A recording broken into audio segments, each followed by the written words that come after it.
Paul Abercrombie, I represent the Socialist Alliance, but we're not standing in this election.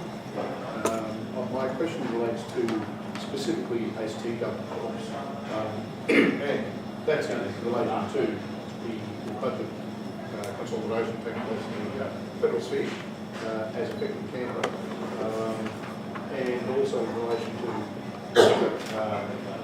as people have said, the importance of the public sector here in Canberra, 50% or so, but also the active government, contrary or beyond the federal government, is a very important blue-collar area. And here I'm thinking of also all the, not just the state government cuts that we are seeing in the federal, sorry, in the conservative state governments, but also we have even seen cutbacks beginning in Tasmania. And my question also relates to the other candidates because of, the Tasmanian cuts are part of a government that has minority group organisations and also federal cutbacks. Sorry, what was your question?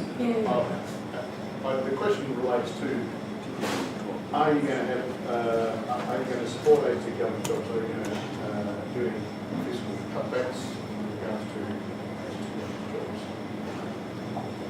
jobs? What we've committed to in the budget is to modest growth in the size of the Territory Public Service. So there'll be particularly rapid growth in the number of doctors and nurses.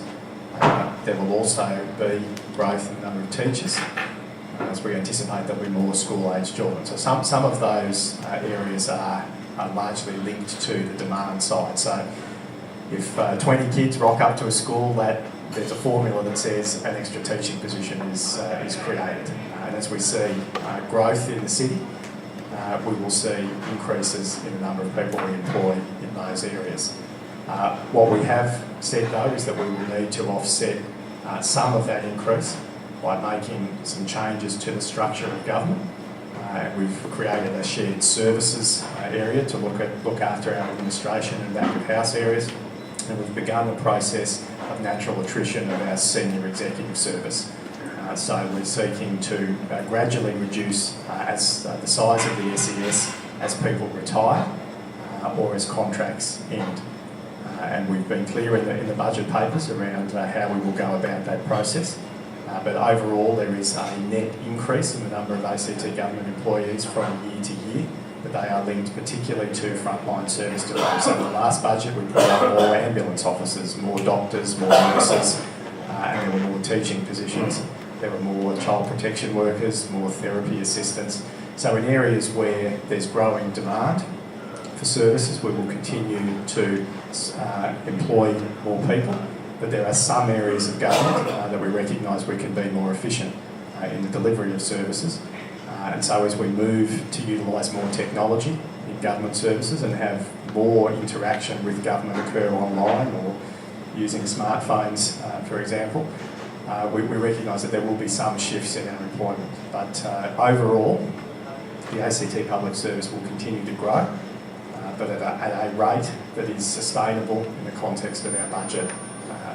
And we have a plan to return to surplus, and it's a measured and sensible plan that doesn't require slashing of thousands of jobs for no particular reason other than to beat your chest and say, I got a surplus a year earlier than someone else.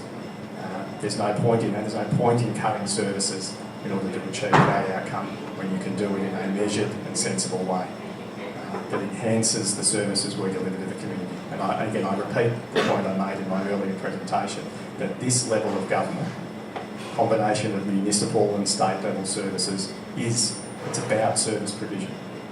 That's what we do. Whether we have a surplus or a deficit doesn't affect the level of interest rates nationally, doesn't crowd out private investment. But what we need to do is ensure we live within our means and that we're making the targeted investments we need to make. But we don't need to adopt extremes either way. We don't need to run massive deficits, we don't need to run massive surpluses. We should be keeping as close as possible to a balanced budget over an economic cycle, and that's exactly the approach we're adopting.